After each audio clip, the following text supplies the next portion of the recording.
नमस्कार सम्पूर्णमा। आज हामी कुरा गर्दैछौँ कुखुराहरूमा देखिने एक सामान्य तर खतरनाक रोग कक्सिडियोसिस। यो रोगले कुखुराको स्वास्थ्य र अन्डा उत्पादन दुवै घटाउँछ। यो रोग हुने प्रमुख कारणहरू: कक्सिडियोसिस रोग आइमेरिया नामको सानो जीवाणु वा परजीवीबाट हुन्छ।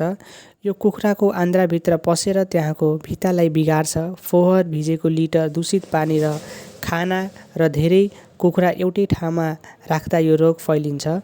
यो रोग हुने प्रमुख लक्षणहरू: खाना नखाने वा कम खाने, रातो वा रगत मिसिएको दिसा, वजन घट्ने र अन्डा उत्पादन घट्ने, कहिलेकाहीँ मर्न सम्भावना पनि हुन्छ।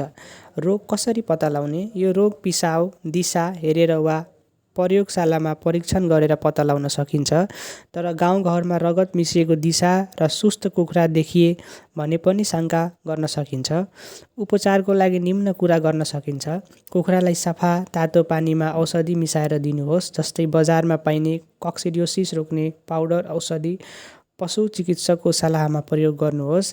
भिटामिन र नुन पानी इलेक्ट्रोलाइट दिनुहोस्, जसले शरीरको कमजोरी घटाउँछ। कुखुरालाई सफा र सुक्खा ठाउँमा राख्नुहोस्। यी सबै गर्दा रोग बिस्तारै निको हुन्छ। रोकथाम: रोग दोहोरिन नदिन यी कुरा गर्नुहोस्। हरेक दिन सफा र सुक्खा लिटर राख्नुहोस्। दूषित पानी वा खाना नदिनुहोस्। फार्ममा हावा राम्रो आउजाउ हुने बनाउनुहोस्। नयाँ कुखुरा ल्याउँदा पहिले अलग राखेर मात्र पुरानो मिलाउनुहोस्। अन्तिम सन्देश: त्यसैले सफाइ र राम्रो हेरचाहले नै कक्सिडियोसिसबाट कुखुराले बचाउन सकिन्छ।